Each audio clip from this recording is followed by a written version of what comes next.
Hello guys, this is your friend and we are back with a new fanfic. Which is what if Naruto becomes the Hokage after the Chunin exams and he got married to Temari part 1. And if you enjoy this fanfic then please press the like button and subscribe to my channel for more fanfic like this.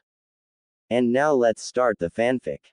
The rain felt like shurikens as it pelted the palace that housed the fire daimyo, as the guards surrounding the area stood unmoving, stone-faced, only willing to move at the slightest sense of danger. Inside of the building sat the fire daimyo himself at the base of a long table, his council sitting on the left, while the right contained delegates from the hidden village in the leaves known as Konoha. Visible unrest could be seen on their faces. No one said anything, as the daimyo had instructed that the first person to speak would be someone he personally called to attend the meeting. But the silence was deafening. If one listened carefully, they could hear the nervousness from the Konoha's breaths. They were, after all, attending a meeting they had hoped to only attend as a celebration, not as an emergency meeting, but it couldn't be helped. Hiruzen Sarutobi, Konoha's third Hokage, had been killed in battle by his former apprentice and a member of the legendary Sannin, Orochimaru. Unlike when the fourth Hokage, Minato Namikaze, had perished, there was no previous living Hokage who could take back over. So this meeting had to happen. The fifth Hokage of Konoha had to be decided and fast. The more time they wasted, the weaker they looked to the outside world. It didn't help that they were straining their resources having to rebuild the village from Orochimaru's attack. As the silence grew louder and louder, it was finally shattered as a knock was heard on the door, and after one of the servants opened it, the legendary Sannin Jiraiya walked in with a darkened view, making the delegates look at him in confusion. Once the door was shut and the Anbu made sure that they still weren't being spied upon, Jiraiya spoke. "I've arrived as you have asked, Daimyo-sama." Jiraiya stood straight and bowed, a rare sight to many, but his actions nailed home just how serious the current situation was. Everyone had to be attentive and had to make sure their minds were entirely focused, for their decision would impact Konoha for years to come. "Ah, Jiraiya, I'm glad you came. You are critical in the discussion we are about to have." Those words from the daimyo made the delegates a bit tense, but also a bit relaxed as well. While it would be unorthodox, nobody would oppose the daimyo as he chose Jiraiya as the next Hokage, except for maybe one man. Jiraiya nodded as he walked forward as one of the servants led him to the other end of the table, directly facing the daimyo, which made him feel a bit on edge. After sitting down and getting accustomed to his strange sitting position, the daimyo continued. "Now, this meeting has been called because my dear friend Sarutobi has breathed his last breath, and has departed for the next life. Because of this, Konoha is without a Hokage, something that immediately puts our great country at risk." Everyone in the room nodded as the air began to apply pressure to them once again. The relief that Jiraiya had seemingly brought had already vanished, as the gravity of the situation re-emerged from the shadows. As such, though it has only been a few days, I believe it is wise to go ahead and name the next Hokage of the village. The daimyo readjusted himself as he closed his fan and pointed it at Jiraiya. As everyone's eyes followed it, more faces of relief began to appear as they did. "Jiraiya, I would like you to be the next Hokage of Konoha." The smiles of the delegates were immediately visible, showing that almost all of them approved of the pick. While it was true that Jiraiya was perverted and they were a bit worried what laws he might impose because of that, there was no denying his strength, and he would, at the very least, be a fair ruler. However, not everyone agreed with the pick. "Daimyo-sama, I object to this." The man to speak was Danzo Shumura, a power-hungry man who was known to many as a shady individual. Though his actions had never been proven, many knew of the tales that had followed him throughout the years, and his brutal practices he used on people. Danzo, is there a reason for your objection? It's rather simple. Jiraiya has not been in the village for years now, instead traveling the world to write his fantasy books. While no one in the village can match his strength, I don't feel he would have the commitment for the job and may leave one day out of boredom. The other delegates scowled at Danzo. They knew what his plan was. But they couldn't say anything about it. Everyone was allowed to object, and it was generally unacceptable to refute an objection, especially since it was partially correct about Jiraiya. The daimyo opened his fan back up as he began using it on himself again as he cast a side glance at Danzo. I understand your concerns, Danzo, but Jiraiya has always been a favorite of mine. I believe he would do a fantastic job. Danzo gripped his sleeves but didn't show any emotion on his face. He couldn't argue back against the daimyo, lest he wants several Anbu agents cutting him down. So he stayed quiet and waited for the conversation to develop. After no one else spoke up, the daimyo folded his fan back up and pointed it back at Jiraiya. So Jiraiya, do you accept the position of Hokage of Konoha? There was silence for a moment, as the delegates began to breathe sighs of relief and were already preparing for the trip back when Jiraiya once again bowed. Daimyo-sama. While the proposal greatly honors me, I have to refuse. When he had spoken, all the delegates froze and looked at him in shock. They couldn't believe it. They were confident that Jiraiya would accept the position, especially since some of the older ones who had known him for years knew that was his original plan when he was young before he set off on his adventure. Despite the shock from the delegates, the daimyo quietly opened his fan back up and began fanning his face as he kept his content look. Well, I was expecting that type of answer, unfortunately, so it came as no big surprise. But it does allow me to tell you the true reason you were called here. Jiraiya looked up from his bow before straightening himself as the other delegates all looked at the daimyo, confusion in their eyes. Since I knew you wouldn't accept the position, I called you here for a different reason. The daimyo snapped his fingers as one of his servants brought him a file, as he looked down at it. After discussing with my advisors, and looking over the battle report for myself, I have decided on 2 candidates for the job and wanted to hear your opinion on them. You know both of them after all. One is currently residing in the village, while the other went off on their own journey just like you did. Everyone in the room immediately knew who the daimyo was talking about when he mentioned the one who went off on a journey like Jiraiya. However, they didn't know who he was talking about still residing in the village. However, some of the delegates did begin to look nervously at each other. As Danzo began to smirk, it had to be him, they all thought. He did, after all, control a part of the Anbu, even if it was secret to the public. Sensing what threat could arise should the daimyo choose the one from the village, one of the delegates, the Jonan commander Shikaku Nara, rose up as he spoke. Daimyo-sama, I wish to nominate Kakashi Hatake for the position of Hokage. The other delegates looked at him in surprise, but all of them except for Danzo just nodded and seemed pleased with his sudden surge of inspiration. While Kakashi had his question marks, it was a no contest between him and Danzo. The daimyo continued waving his fan as he raised his free hand to his chin. I've heard good things about him. He's the copy ninja who helped take out the mist swordsman Zabuza. Indeed, his skills are impressive. However, I have reservations about his mental state. As of read, he had an unpleasant childhood, and he still carries some of that hatred and sorrow with him. Until he can let go of the past, I'm afraid I cannot consider his nomination. Shikaku bit his lip in frustration as the grin on Danzo's face reappeared, and once he saw that, Shikaku couldn't contain himself. Then I ask that you reconsider your decision on Danzo. The other delegates didn't flinch, but all of them could read like a book when the words left his mouth. They were all thinking the same thing, but none of them spoke, out of fear that Danzo might retaliate once he assumed office. However, the daimyo just raised an eyebrow as he kept fanning himself.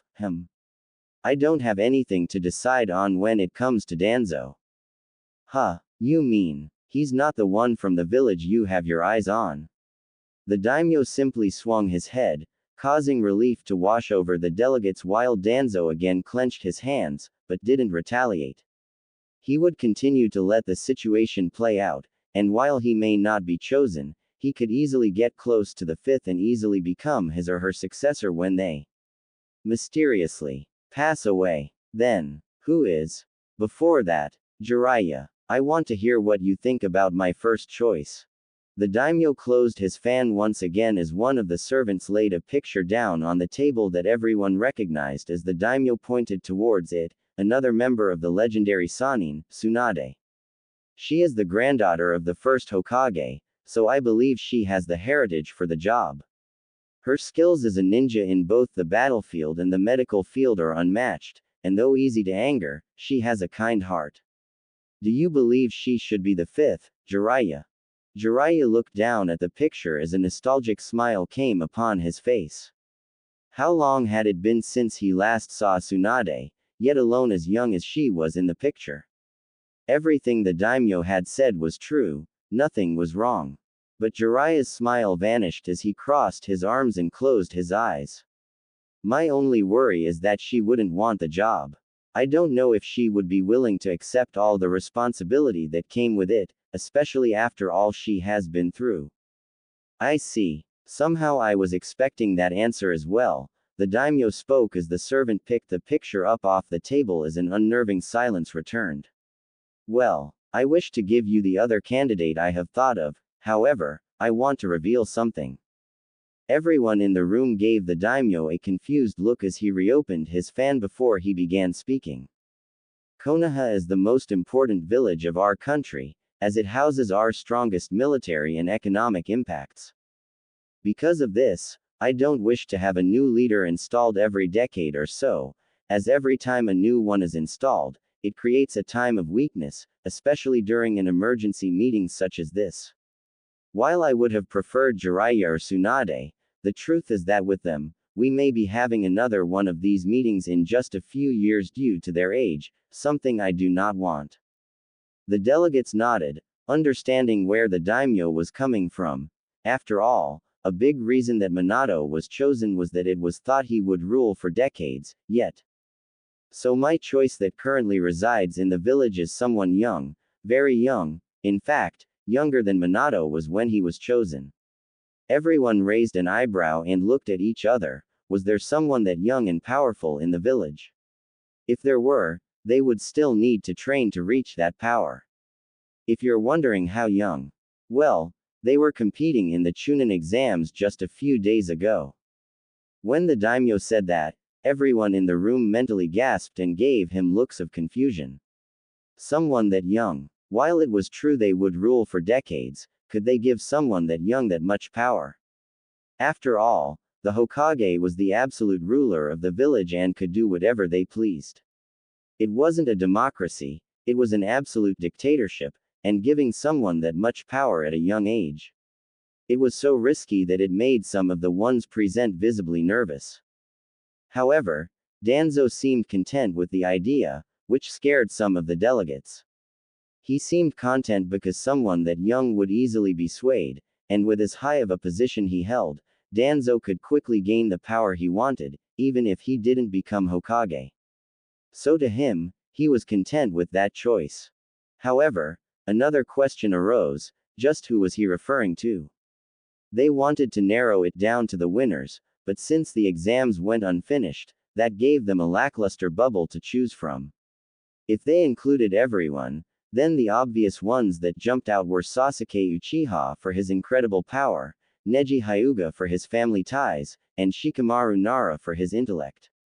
Yet all three posed problems. Sasuke was powerful, but he was fueled by hatred and revenge for his brother, who had massacred their entire clan, so could he be trusted with that much power?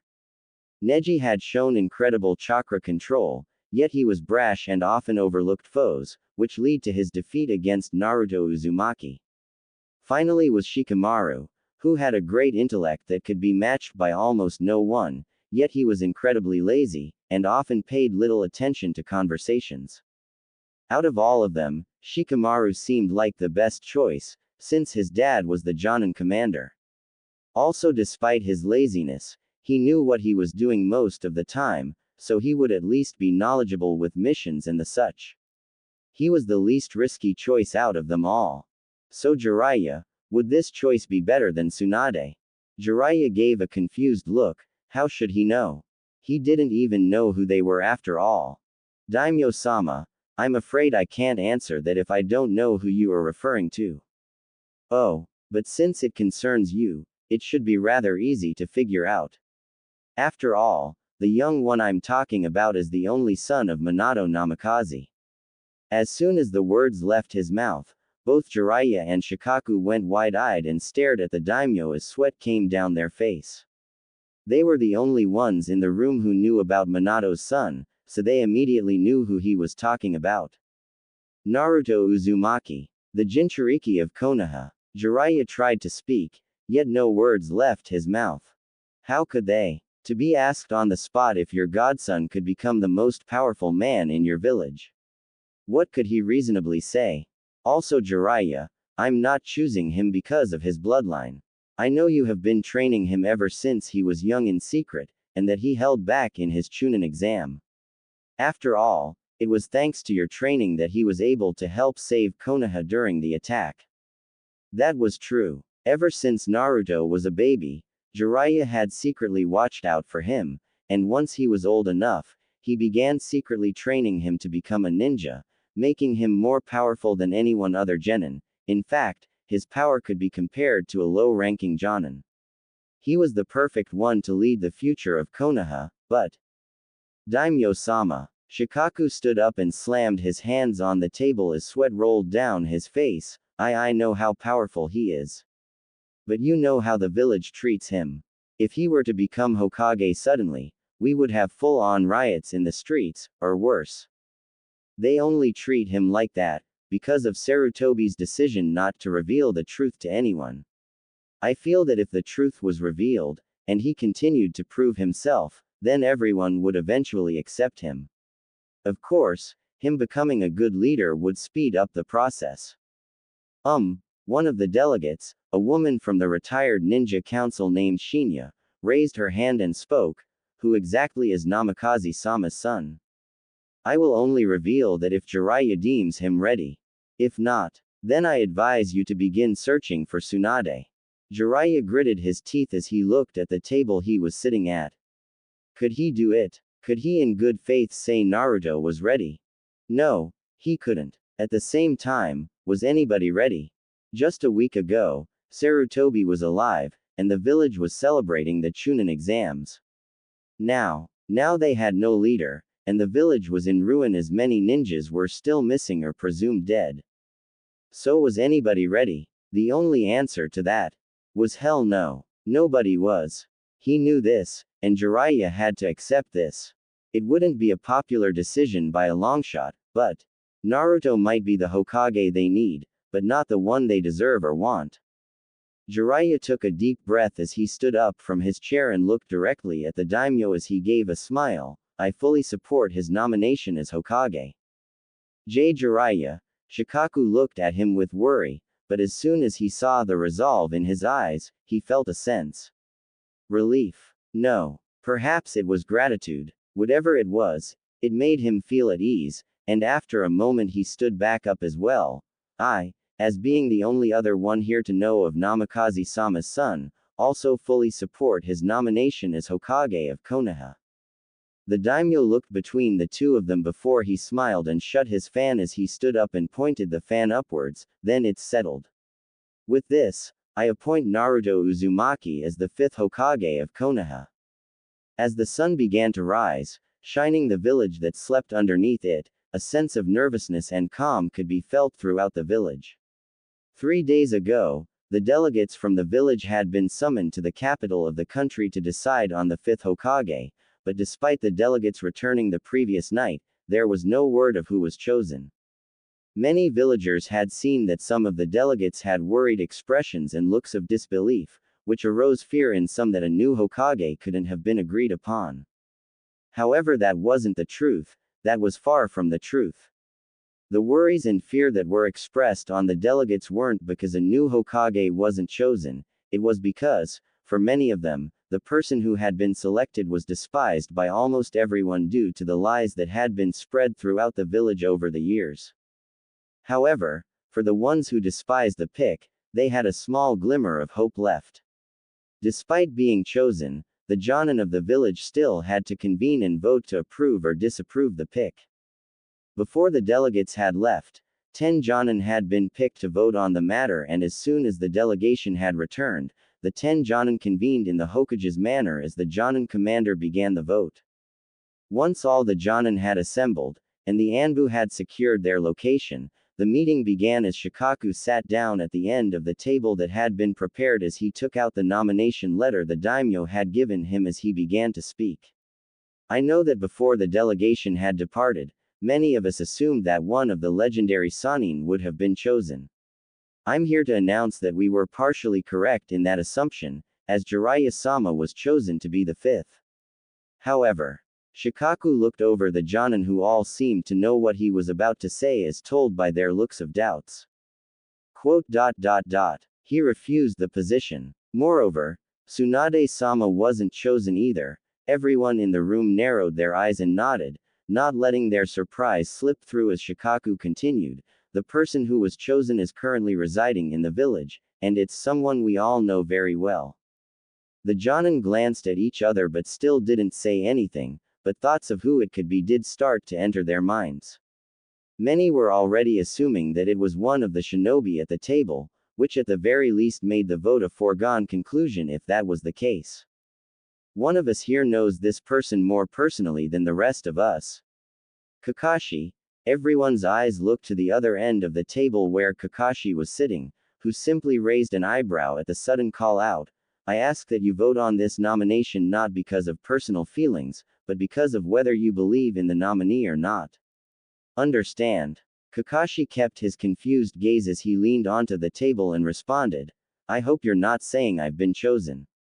No. But, someone from Squad 7 has been. When the words left his mouth, the air suddenly became thin as all the Jonan looked at each other in confusion and genuine surprise. Even Kakashi was shocked by the news as he narrowed his gaze. Does this mean that Uchiha Kid has been chosen? The one to speak was the leader of Team 10, Asuma Sarutobi, the son of the recently departed third Hokage. Because while it's true he's powerful, we have to realize that his brother drives him, not a good quality of a leader. Everyone nodded. That was true. Sasuke was driven by revenge for his brother, and giving him the power of the Hokage could mean all of the country's resources would go to killing Itachi and nothing else. Not to mention, but he's currently resting in the hospital after losing his battle to that sand ninja known as Gaara, right? The next Jonan to speak was Choza Akamichi, the father of Choji and a famous Jonan due to his years of service. Indeed, the reports state that after being severely injured, his teammate, Naruto Uzumaki, was the one who finished the battle. Kurenai Yuhi was the next to speak as the doubts and signs of rejection were already appearing across the Jonan's faces before Kakashi finally spoke. Sasuke is strong and has a ton of potential, but he's not mentally ready for a job of that magnitude. It doesn't help that Orochimaru currently has his eyes set on Sasuke, and by naming him Hokage, we're essentially inviting another invasion whenever Orochimaru recovers. Because of that, I can't in good faith vote to approve of Sasuke. Everyone nodded and were all prepared to vote the same way when a voice rang out. Well, it's a good thing that he wasn't the one chosen then. All the Jonan looked at Shikaku after he spoke as more looks of confusion filled the room. What? I thought you said. I said it was someone from your team. But I never said it was Sasuke Uchiha.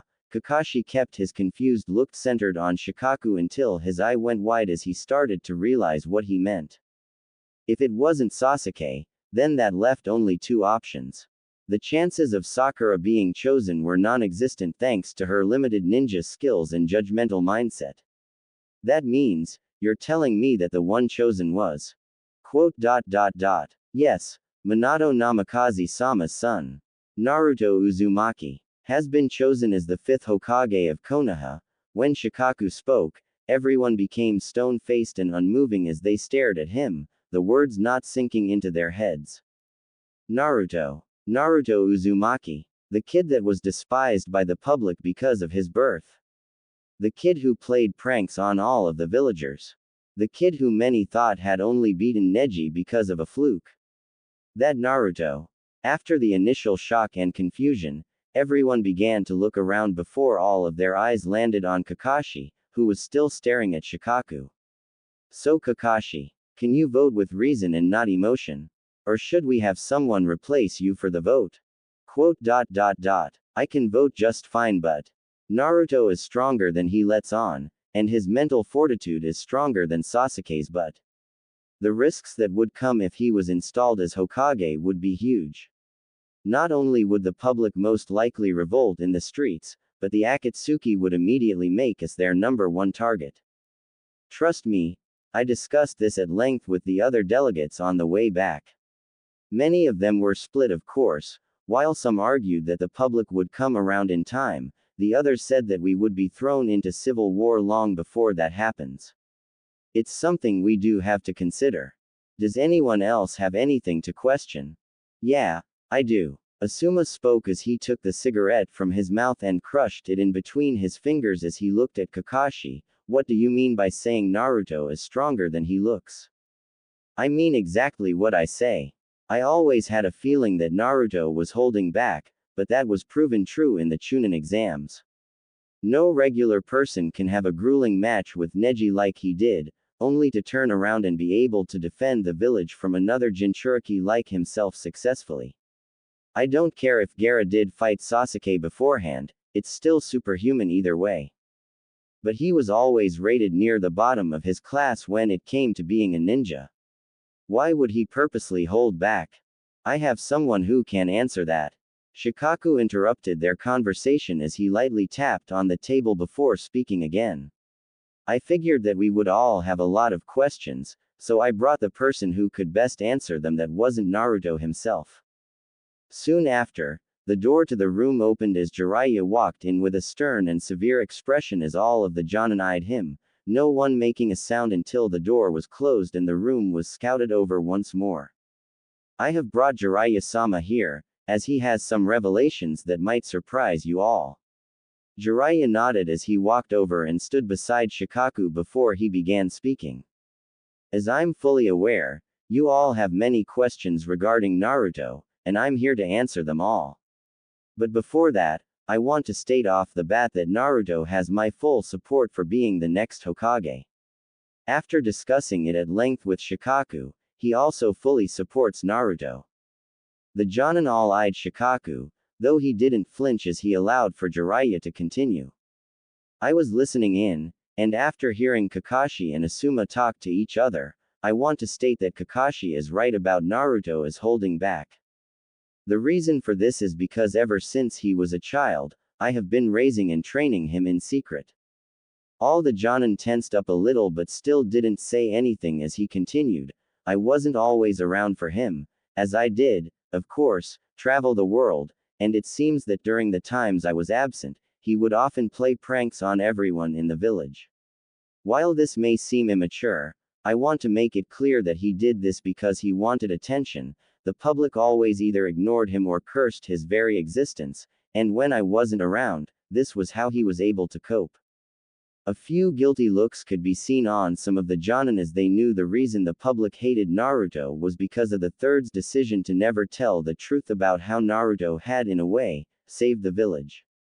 Many of the villagers thought he was the reason for the very beast that attacked them. Of course, many directly placed blame on him for the loved ones they lost. The reason Naruto was always near the bottom during school was that I feared that if the villagers believed he was getting stronger and learning, they might amp up their attacks against him, so I told him to always barely pass, to make it seem like he was getting weaker. When he was assigned to Kakashi's team, I told him to act dumb and not show off any skills, just in case of spies. Now I'm not saying he doesn't have a playful personality, by the way, but I am saying he has a serious side that I only ever see. Everyone seemed to nod and understand, but before Jiraiya could continue, Kakashi stood up and looked at him, then let me ask something.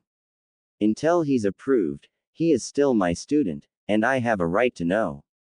How strong is Naruto? The others looked at Jiraiya impatiently, also wondering the same question as Jiraiya nodded and spoke. Of course, everyone in this room has a right to know. Now if we are comparing him to the other Hokages, he's easily the weakest one. Of course, the flip side is that he is also the youngest one, and has the potential to become the strongest one this village has ever seen. But regarding his current level of training, he can be compared to a fresh new Jonan. That's strong, huh? An air of seriousness swept through the room. Though Naruto would most likely have trouble against everyone in that room, the fact that at just 13 years old, he could already be compared to a Jonan was a testament of how strong he could become. Any other questions? Kakashi didn't say anything else as he began to sat back down, but as he was doing so, Asuma nodded as he stood up and pulled another cigarette out and placed it in his mouth. We've touched on this already, but I want you to answer how you think the village would respond to this. If we approve Naruto, then we're gonna have to explain to the very people that hate him, that he now has control over their everyday lives.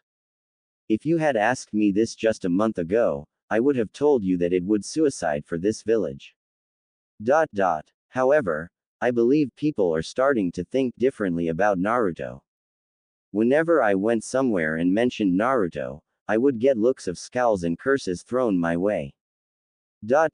However, just the other day when I visited a few places, I mentioned Naruto at all of them, and while the scowls were present, a lot of people said that they were relieved he was around to save the village, and they might have misjudged them. Now, of course, many still hate and despise him, but already we see people can be persuaded, and should the truth come out about Naruto, then I believe we have nothing to worry about. Asuma nodded as he sat back down, silence filling the room afterward as everyone could hear their hearts speed up, knowing that the vote for the future was approaching. Shikaku looked across everyone and spoke up, "Does anybody have any more questions or statements?" Choza nodded and stood up as he looked directly at Jiraiya. "I wish to ask. Jiraiya-sama, will you stay in the village and guide Naruto if we approve of his appointment?" "Of course. I've raised him like my own son, I wouldn't abandon him, especially now." Choza nodded as he sat back down, seeming content with that answer. One last time Shikaku looked around and asked if anybody had any questions or statements. And when silence followed, he merely nodded as he picked a wood hammer off the floor and hit the table with it. "As commander of the Jonan, I hereby declare that the vote to appoint Naruto Uzumaki as the 5th Hokage of Konoha shall now commence. You will vote with your blood by writing the kanji for yea or nay on the paper provided to you. In the event of a tie, then we shall have the one designated for tiebreakers, which is currently Anko Mitarashi, to cast her vote." Everyone nodded, and after one more tap of the hammer, everyone closed their eyes and bit down on their finger before they began to write on their papers. Despite having no one right beside him, Shikaku also closed his eyes as he voted while Jiraiya walked over to the window and looked outside, not wanting to know the result before everyone else. After everyone had finished, they all kept their eyes closed as one by one, they slid their papers towards Shikaku, who picked them up and placed them in a pile until finally, all 10 had voted. Once he knew that all the papers had been collected, he banged the hammer on the table as everyone opened their eyes, sweat could be seen on everyone's faces. After another bang on the table, Shikaku began talking, "I shall now tally all of the votes." Everyone kept quiet as Shikaku picked up the stack of papers and went through every single one, as the pressure and potential history of the moment could be felt pressing down on their shoulders. Every time Shikaku placed a paper face down after reading over it, made their hearts drop, until finally he read the final one and placed it down, as everyone internally gulped and kept their eyes glued to him. All of the votes have been counted, and of course the Anbu agents have made sure that they were all authentic by watching the voting. Now, by a final vote of 7-3, the appointment of Naruto Uzumaki as the 5th Hokage of Konoha has been approved. Shikaku spoke as he swung the hammer down onto the table as everyone felt a sense of relief but a sense of fear as well due to the unknown. When Jiraiya heard the vote, he didn't turn around, but he did smile and even had a small tear run down his face as he kept looking outside as he muttered to himself, "You did it, kid." After making sure everyone had their eyes trained on him, Shikaku continued, "The final step is, of course, confirming with the Hokage-elect that they accept the position, but I have a feeling that won't be an issue. Until the clan's heads have been informed, no one is to say anything to Naruto-sama. However, he is now the Hokage in waiting, and his life is the most important in the village. Even if it cost you your own life, you must make sure he is protected. Everyone nodded as the air of relief and fear suddenly vanished, as they all returned to their shinobi forms. Even the unknown three who had voted against Naruto were now ready to guard him with their life. Kakashi, for the time being, continue to treat Naruto-sama as nothing more than one of your students. But the same applies to you, he is the top priority, and even if it costs the life of your other students, you must protect him. Of course. Kakashi nodded as he felt mixed emotions. He was feeling joy at seeing someone he cared about to achieve their dream, but he couldn't help but think that this might be too dangerous for Naruto. Now, Dragon. An Anbu agent with a dragon-looking mask suddenly appeared beside Shikaku. Your team is now in charge of guarding the Hokage-elect every day and every hour. You must never lose sight of him, but he also must never notice you. Failure to do this will result in death. Understood. After affirming his orders, the agent suddenly vanished as Shikaku let out a sigh as he took the hammer once more. Now, this session of the Jonan has ended. The hammer swung down one last time as the morning sun climbed higher and higher. As the sun got higher and higher, illuminating more and more of the ground below, Naruto slowly woke up from his sleep as the light hit him right in the face. When his eyes fully opened up, he noticed he was still in the hospital room that was currently housing Sasuke, who was still in a coma on his bed while Sakura had fallen asleep right beside him. After adjusting his eyes, Naruto let out a small yawn, yet his nerves were bothering him. He felt off today, like something had happened, yet he couldn't put his finger on it. Not only that, but he felt like he was being watched as well, but no one was around, and he couldn't sense anybody's chakra that wasn't nearby. Despite those concerns, he got up from his chair and walked over and looked at Sasuke as he let out a sigh. A part of him was kicking him for not being able to help Sasuke in time. Sure, he had saved Sasuke's life, but he still didn't make it in time to stop his injuries from being as bad as they were. He let out one more sigh as he walked back over to the window and looked outside as people were starting their day. While a lot of the village had been destroyed, there were still parts left untouched. So while the men spent days helping rebuild everything, the women would go to the relocated markets and help out their neighbors if they could. As Naruto looked down at the scene below, he heard footsteps and soon a knock at the door before it opened up. Knock knock, is anyone awake? Oh, Kakashi-sensei. Naruto gave a smile and a nod as he pointed towards Sakura, who was still passed out, though Kakashi merely glanced at her before looking back at Naruto. I thought you had some important stuff to do today with the others. It wasn't as important as I thought it was. They practically gave me the rest of the day off, so I decided to see how everyone was doing.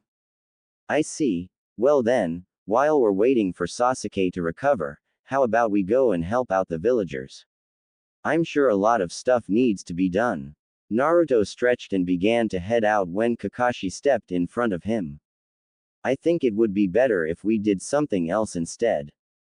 Huh, how come? Well, even though Orochimaru was severely injured by the third, it's possible he has another plan in place. Because of that, the other Jonin have decided that for the time being, it's better for all of the ninjas to be ready at all times. Meaning to lay low and wait. Ah, really? Is that why you were sent here then? Because of that decision? Yeah, something like that. The two of them heard a noise and looked over and saw Sakura stretch as she woke up from her sleep. Her eyes were still, but when she saw Kakashi, she gave a smile to him. Kakashi-sensei, I'm surprised you're here this morning. What? I can't come and check on my students? Sakura gave a small laugh as Kakashi quickly turned his attention back to Naruto but immediately was interrupted by Sakura once again. Oh, since you're here, Kakashi-sensei. I bet you know. Know what? Well, The delegates sent to the capital returned last night, right? I heard about it when I went out to buy some drinks last night to keep here. They were going to decide on who the fifth Hokage would be, right? Kakashi narrowed his eye but only moved his gaze to make it seem like he was looking outside. Yes, well, the Jonan Council was going to vote this morning. However, I'm quite close to the one they chose apparently, so I wasn't allowed to vote. Quite close. Could it be Guy-sensei then? Kakashi shrugged as he kept his unknowing look. Who knows, might be. All I know is that they're Jonan level when it comes to being a ninja, so they're qualified at least. Oh, I see. Well, maybe it was you, Kakashi-sensei, that's why they didn't allow you to vote. I doubt that, Sakura. I mean, if it were Kakashi-sensei, they would have told him because no one would vote against him. Shut up, Naruto. I wasn't talking to you. Sakura grabbed her can from the night before and threw it right at Naruto. Only for Kakashi to quickly jump in front of him and catch it, surprising both of them. Kakashi-sensei. Quote.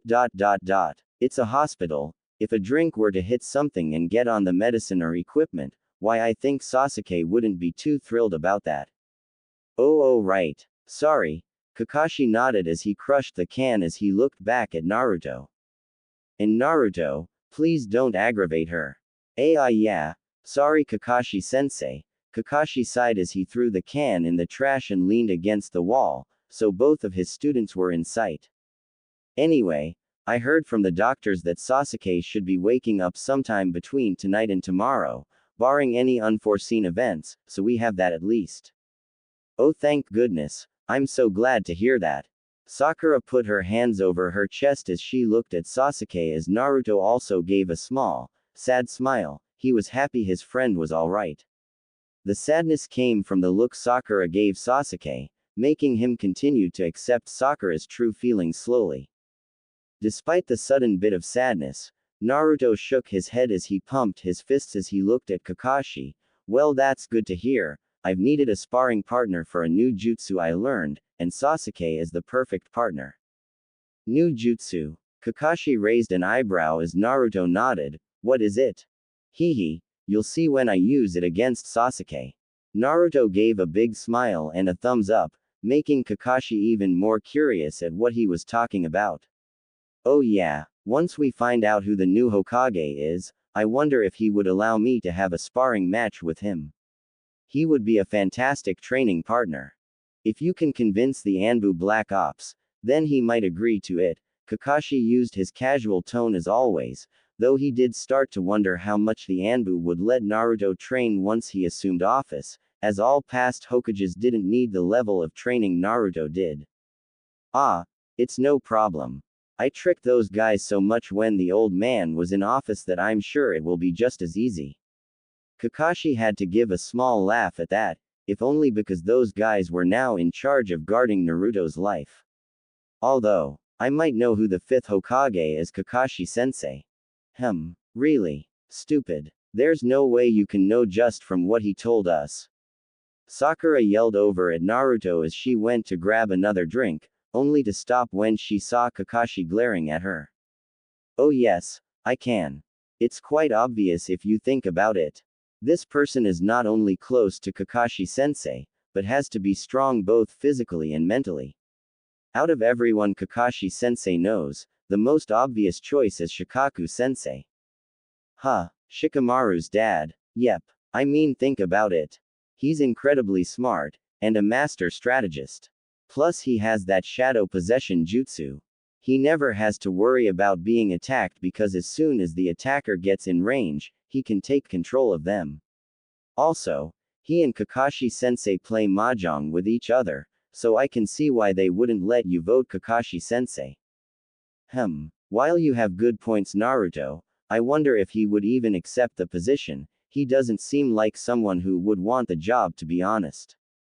Ah, come on, sensei. Who wouldn't want to be Hokage? So if they asked you right now if you would accept the position or not? Haha, is that even a question? Of course I would accept it. It's my dream to become Hokage after all. Believe it. Naruto gave another thumbs up as Kakashi nodded, another sense of relief washing over him. Oh please, Naruto has a better chance of becoming a school teacher than Hokage, so he never has to worry about being asked that question. What? Hey. Kakashi smirked as he watched his two students begin to argue back and forth, the irony not lost on him. The arguing though was interrupted when a knock came at the door before it opened. Figured I would find you here, Kakashi. Oh, Asuma. Finished with the voting. Asuma gave a confused expression before he saw Naruto and saw what Kakashi was going for. Ah yeah, we just finished. Asuma took a step forward, but before he could even get close to Kakashi, Naruto had jumped in front of him. I'm right, aren't I? Shikaku-sensei is the fifth Hokage, right? Shikaku. Asuma looked at Kakashi, who merely shrugged, causing Asuma to sigh. Ah no, it's not him. I'm afraid I can't say who exactly it is until they're sworn in, but I will say that the council did approve them. Ha, told you that you wouldn't know who it was, Naruto. Ah geez, thanks Sakura. Naruto gave a low deadpanned reaction before he looked back at Asuma, who seemed to be strangely staring at him, though Naruto dismissed as it being early morning drowsiness. Well, can you give me a hint at least? Hey, let's just say that you'll find out soon enough. Asuma smirked at Naruto and went to ruffle his hair before his better judgment took over as he looked back at Kakashi. Although Kakashi, I have something to talk to you about, can you meet me in the hall? Yeah. Kakashi walked past Naruto and seemed to glare at Sakura as he spoke. Do be nice to each other while I'm gone. I'd rather not have the entire hospital chewing me out for your two behaviors. The two of them sheepishly nodded as Kakashi and Asuma left the room together. I wonder what's that about. Kakashi-sensei seemed upset when he left. I would say it's something about the new Hokage. I hope they're as half as good as the old man. Naruto had a sad look in his eye as he spoke, but he managed to shake it away. Oh here. Sakura gave a can to Naruto, who gave her a confused look. You may be an idiot, but I know how close you and the third were. So I'd rather not have you cry on me. Naruto looked at the can before giving a small smile as he took it. Thanks Sakura. Once Kakashi and Asuma were outside, Kakashi immediately noticed how thick the air was, as if a boulder had suddenly fallen on his shoulders. Genjutsu. Yeah, the Anbu have this entire hospital under Genjutsu right now. It'll stay that way as long as Naruto-sama is here. The room he's in is also under a different Genjutsu, as nobody can hear or see anything in the room. They've also set traps everywhere, ready to go off on anybody they deem a threat. Also, a few Jonan have disguised themselves as patients and are patrolling the hospital. As soon as Asuma said that, a patient walked by with his eyes kept on Naruto's room as he just gave a simple head nod to Asuma and Kakashi as he walked on by. I see. I never noticed how tight security was with the Hokage around. My father always ordered a low security presence whenever he went somewhere, so not to scare anybody. But with how everything is right now, they're watching over Naruto-sama like a hawk. I see. Naruto-sama, huh? Yeah, it's a bit weird to say. Unless it was official business, I was never formal with my dad, so this will take some getting used to. I think it's more along the lines that I could never imagine in a million years that Naruto would become Hokage at such a young age. I always thought he had the potential, but I thought it would be 10 to 20 years from now. Hey, well, if everything goes well, then he'll still be here in that amount of time.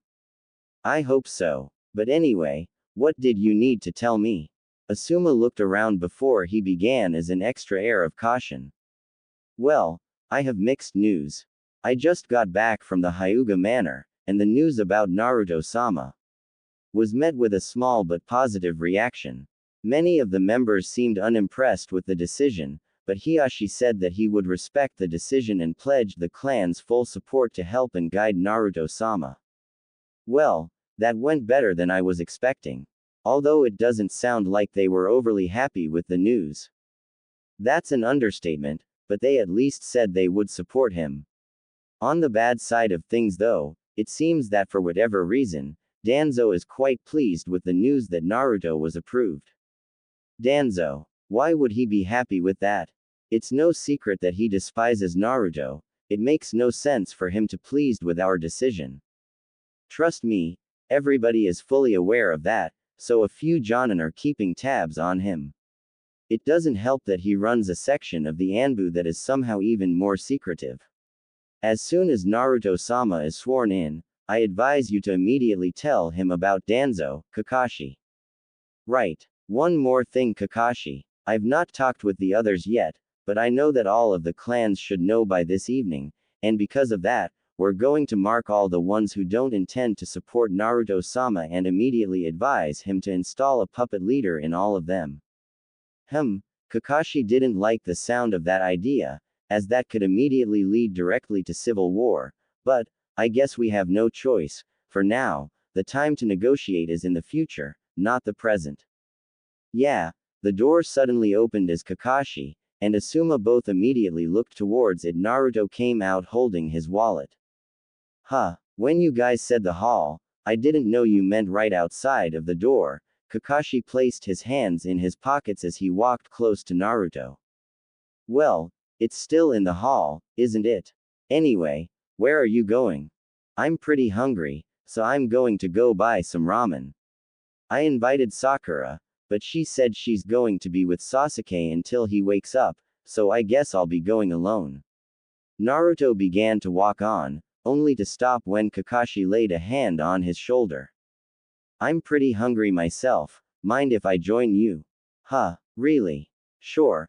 I haven't eaten anything today. What about you, Asuma? Yeah, ramen sounds great right about now. Where exactly are you going to go eat at? Where else can you find great ramen, except for Ichiraku ramen itself? Ichiraku ramen, Asuma cast a sideways glance over to a patient walking by who nodded as they sped up their walk before vanishing around the corner. Yeah, this is sweet. With 3 people, I may be able to get a bowl free. Kakashi and Asuma Goth gave a small laugh as Naruto walked in front of them and sped walk his way out of the hospital, as the two of them kept close to him at all times. As the trio walked throughout the town, Naruto noticed something was off. He couldn't place his finger on it, but something wasn't quite right. Maybe it was because ever since he entered the hallway, he felt heavy for some reason. Perhaps it was because it seemed like there were a lot more people in the crowd than usual in the morning.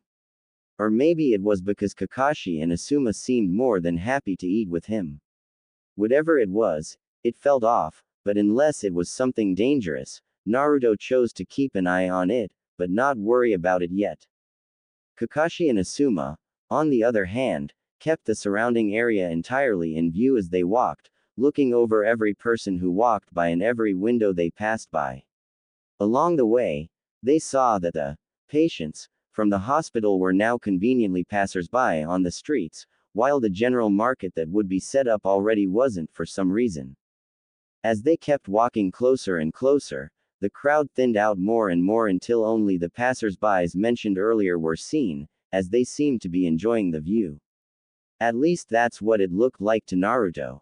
When they finally arrived at Ichiraku, Kakashi and Asuma immediately noticed 3 Jonan standing on adjacent buildings observing the area, and when Naruto went under the flaps and into the stand, the passerbys suddenly stopped and began taking positions around the store. When Naruto entered, he smelt the most fantastic smell ever as he gave a big smile as he sat down as Tsuki looked down at him and bellowed a laugh. You're here early this morning, Naruto. Couldn't wait, could ya? Haha. You know me, old man. I'm always ready for your ramen. Tsuki gave another laugh as he began preparing Naruto's regular bowl as Naruto got ready to eat. Well, today's your lucky day, Naruto. To celebrate the birthday of my late grandfather, the first customer gets all ramen free. So Naruto, everything is on the house for you. As soon as Naruto heard those words, his mouth went agape as images of heaven filled his mind. Old man, are you serious? Hee hee, I never lie. Naruto's eyes sparkled as he quickly got ready for his first bowl of possibly hundreds. As Tsuki was preparing the bowl, Kakashi and Asuma both walked in as Tsuki gave a wave to them. Nice to see you two today, repair's been going well. Yeah, everything is on schedule. Kakashi gave a casual reply as Asuma sat down beside Naruto as Tsuki walked over and gave Naruto his first bowl, who immediately began eating like crazy. By the way, mind if we have a quick chat? Sure. Fine with me. I'll get your order when I come back, Asuma. Ah, it's fine. Take your time. Tsuki nodded as Kakashi went around the counter and departed to the back with him until they were out of hearing range. If you've come to learn my recipe, sorry to say that it's a family trade, Kakashi. Quote. When did you find out about Naruto? Hehe. I learned it when Guy suddenly busted in and told me to shut down for the day. When I questioned why, he was permitted to tell me since I'm a retired Jonan. Truth be told, I thought he was joking at first, but as soon as I noticed the increased security presence and a sudden genjutsu, his claims suddenly became feasible. Quote. Your daughter doesn't know, does she? Nah, I sent her home and told her that due to some construction we couldn't open up shop for the day. Don't know if she believed me or not, but she finally left. I see. Well, you didn't have to make it free, I would have paid. Hey, it's fine. After everything that kid's been through, I'm glad to see that he's finally going to be viewed as something more than a monster. It won't be an easy transition, but I'm sure he'll be just fine. Besides, he can view this as a congratulations present once he's finally in office. Well, I hope you're prepared to match his appetite, especially with making it free. Hehe, trust me, I don't plan on opening for the day, so I'm set. Tsuki gave another laugh as he patted Kakashi on the back. I will say this though, the kid is welcome here anytime he wants, and I'll make sure he's a top priority every time. Hey, I swear you're going to regret that. They both shared a small laugh as Tsuki walked past Kakashi and back to the front. Well, I'm sure he's already done. Be a bad look if I made the Hokage wait for his food, Hey, yeah, Tsuki nodded as he walked back to the front as Kakashi stood there for another moment. I hope you're right. I hope they do view him as more than a monster. About an hour had passed, and during that time Kakashi and Asuma had only eaten one bowl, and even then it was just a little bit before they slipped it to Naruto, who was already on his 15th, as Tsuki kept his smile while he prepared several more bowls. As time went on, Kakashi was starting to worry about Naruto's stomach as he kept eating. However, that was interrupted when the flaps opened, and the Jonan Aoba Yamashiro walked in as he looked at Kakashi. Kakashi, I need to talk to you. Kakashi looked back before he nodded as he got up from his seat. I'll be back in a moment. Asuma just nodded while Naruto raised one hand to wave, though he didn't look up from his bowl as Kakashi walked outside as he saw the security detail was still in place. We just got word back from the elders. The elders? What? Did they say anything worth being worried about? Not necessarily, although when I told them about Naruto-sama, they didn't look particularly happy, but they pledged to support him. However, they requested for you to meet with them, and after I informed them you were busy with the Hokage-elect, they requested to meet with Jiraiya-sama personally. What for? When I asked them, they said they had some important questions that needed to be asked. It's nothing to worry about, I would think, but it can be something to worry about though. No matter what they ask, he's already been approved, and they can't change that. If they have any questions, they can ask the Hokage himself when he's inaugurated. Yes, I agree. That's why I've chosen not to inform Jiraiya-sama of their request, as I feel like it would be inappropriate. But on the subject on the inauguration, those plans have been decided on, the private one anyway. I see. Once all the clansmen have been informed, which is expected to be sometime tonight, then we will call Naruto-sama to the Hokage manor and inform him of his appointment, which if everything goes well will be tomorrow morning. If he accepts, then he will immediately assume the role of Hokage, though the public won't be informed until the public inauguration, which is still being planned. Tomorrow morning, huh? It won't be easy keeping it a secret, especially to Sakura and Sasuke. They'll notice if he suddenly isn't around them anymore, not to mention the others who are friends with him. That's been accounted for, and we are preparing a way to make it seem like Naruto-sama is still going about his everyday life. Of course, wherever he goes will have to be heavily guarded, and the like. For the time being, you have been appointed as Naruto-sama's personal bodyguard Kakashi. While the others will switch out their shifts, you are to remain by his side every minute until his inauguration tomorrow morning. I figured. Any other information? Just one last thing. Sunagakur has sent diplomats over and has agreed to surrender for their involvement in the Chunin exams attack fully. They'll be willing to assist us in rebuilding in any way possible and have even offered to release all Konoha prisoners they have taken over the years. The best thing to do would be to guard them until Naruto takes over and then have him agree to the surrender as his first act as Hokage. It would be a smart thing to do after all, as it would immediately make Naruto look like a powerful leader by having a village surrender as soon as he took over, even if it wasn't directly because of him. Shikaku has already issued that exact order. Currently they are being guarded by one of the Anbu teams at a local inn. Alright, I'll get the full details from Shikaku later. Aoba nodded and was about to say something else when the flaps opened, causing both of them to turn towards it as Naruto and Asuma walked out immediately. Finally done. Ah yeah, those 23 bulls hit the spot. Kakashi chuckled as he gave a nod to Aoba, who returned it before he vanished, leaving the original 3 together. But really, Kakashi-sensei, both times today that I left somewhere, you were right outside. Usually people go farther away when they're talking. Well, I know you, Naruto, and whenever you're around Sakura or food, you couldn't care about anything else. Naruto got a small blush from embarrassment as Kakashi gave another small laugh. But anyway, where are you heading next? Oh, I was thinking about meeting up with Kiba for some training. Kakashi and Asuma both gave a glare before they looked at each other and nodded. While that sounds good and all, Naruto, I think it would be better if we headed back to the hospital for now. Huh, how come? Well, I heard the Inuzuka clan is currently helping out with the construction effort, so I doubt any of them have time for training right now. Oh really? That's strange. Kiba even told me that he would be free to train this week. Well, I don't want to hang out in the hospital all day. Kakashi started to think about what he could do when an idea suddenly hit him. Say, Naruto, how about me and you train together? Huh, really, Kakashi-sensei? Naruto's eyes sparkled as Kakashi gave a nod, as Asuma let out a small sigh of relief due to his quick thinking. Yep, and I'll tell you what, I'll even teach you a new jutsu.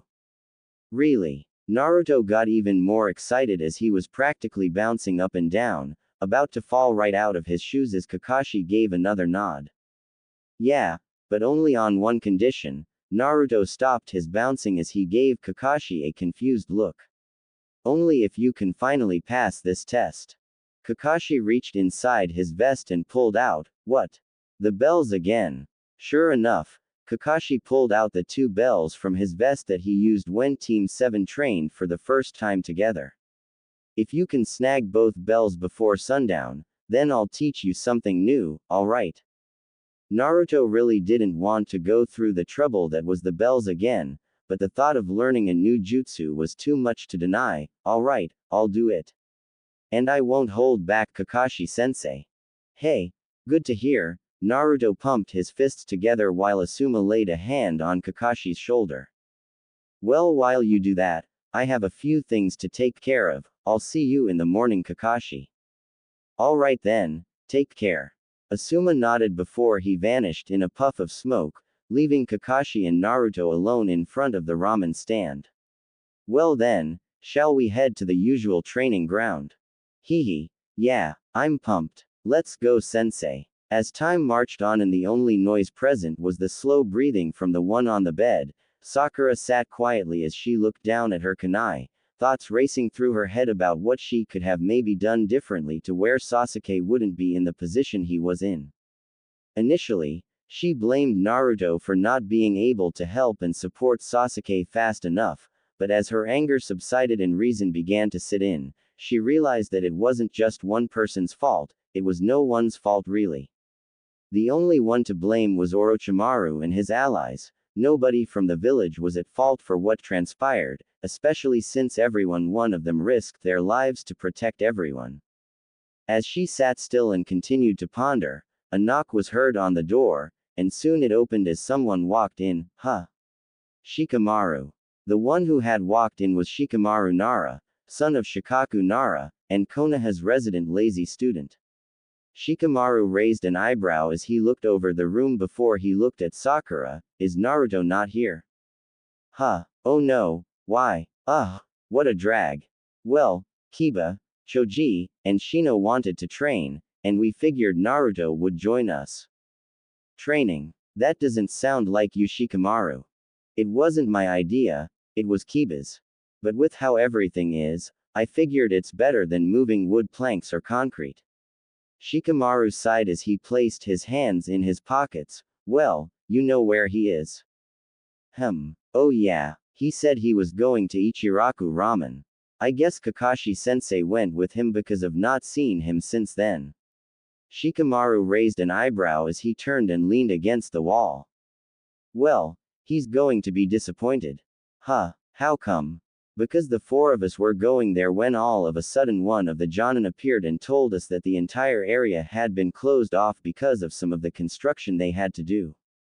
That was a pain, especially since we had been walking for so long. Closed off. But I walked past there last night and had no problems. Yeah, I find it weird myself, but I'm guessing something must have happened all of a sudden. Sakura nodded as silence overtook the two of them. Feeling a bit awkward by the sudden silence, Sakura began to wonder if Shikamaru would know. Hey Shikamaru, I was wondering something. What's up? Do you know who the fifth Hokage is? Why would I know that? Well, your dad is on the council that votes, right? I heard from Kakashi-sensei that they were going to vote sometime this morning, and Asuma-sensei later confirmed that whoever it was approved. Yeah, Dad told me that they voted earlier. I have no idea who it is though, but I'm guessing it's one of the top Jonan. Yeah, I thought that as well. They actually asked Kakashi-sensei not to vote because he was too close to whoever they were voting on, which makes me think it might be Guy-sensei. I don't think he would accept it, to be honest, and if he did, I don't think we would hear the end of it from Lee. True, I doubt Guy-sensei would keep it hidden from Lee either. Oh, maybe that's why they closed down that street for the day. Because whoever is the next Hokage was somewhere on it. Well, it did seem a bit off I guess, so that's possible. But there's not anything on that street for someone who is about to become Hokage to go to. Maybe they went to Ichiraku. I doubt someone as powerful as the Hokage would want to eat ramen for breakfast.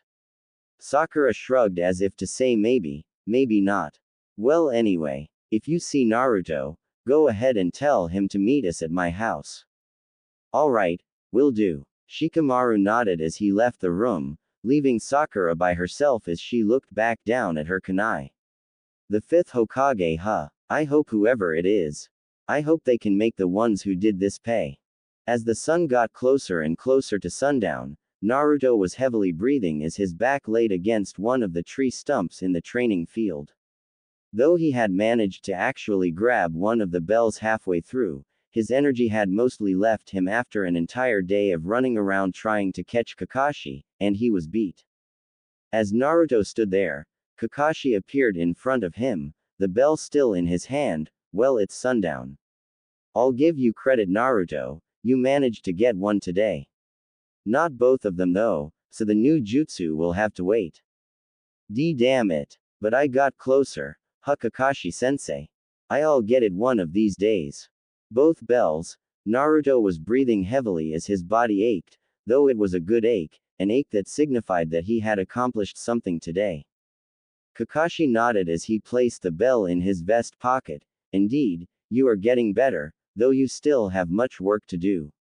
Perhaps when you get some free time again, we can practice once again. Then. How about tomorrow? Naruto gave a competitive smile to Kakashi, who kept his eye trained on Naruto. Well, tomorrow is going to be a busy day, a lot of things are planned. But maybe if we get some free time, we can do some exercises. Awesome. Despite wanting to collapse right there, Naruto pushed himself off the stump and slowly walked over to Kakashi. Remember when I get the second bell you promised a new Jutsu. Naruto suddenly started to fall backward, only for Kakashi to quickly catch him and slowly lower him to the ground as Naruto was passed out asleep. Kakashi kept his eyes trained on him until he heard footsteps behind him. Didn't know you had that much energy, Kakashi. Well, when you're dealing with kids, you kinda have to. Kakashi looked over as Asuma had re-emerged from the bushes. He's pretty good for his age. I saw you struggle at several points. Yeah, if I didn't try, then he would have easily gotten both bells. It's incredible how good he can be when he's not holding back. Though he has a long way to go, I believe with a few years of training, he'll be the best in the village. Considering he's now Hokage, I pray so. Speaking of which, all of the clan's heads now know. Any problems? Not that I heard. Though some like the Hyuga clan only promised to respect the decision and give support when necessary, others such as the Inuzuka clan fully recognized the decision and promised to support the new Hokage every minute of every day. Well, that went better than I was expecting, though it will be good to keep an eye on all of them. Agreed. But since they all know, I guess that means, Asuma nodded as he looked down at Naruto. Yeah, tomorrow morning, Naruto Uzumaki will officially assume the duty of Hokage. A sharp wind blew throughout the training field as the two shinobi kept their looks on Naruto. Well then, tomorrow officially begins a new chapter in history. I pray that Naruto cares about his dream as much as he says he does. Because as of tomorrow morning, our lives are his to command.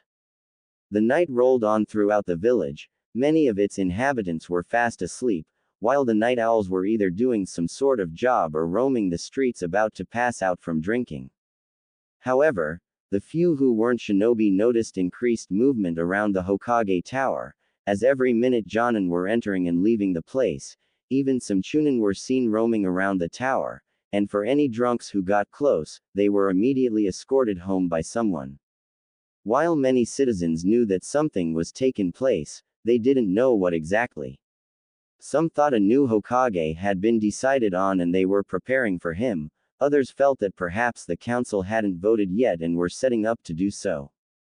Not like they would ever know the answer, the ordinary citizen knew nothing of the governmental affairs, and that was for the best, especially since many citizens might be upset if they knew exactly who was about to assume the office of Hokage.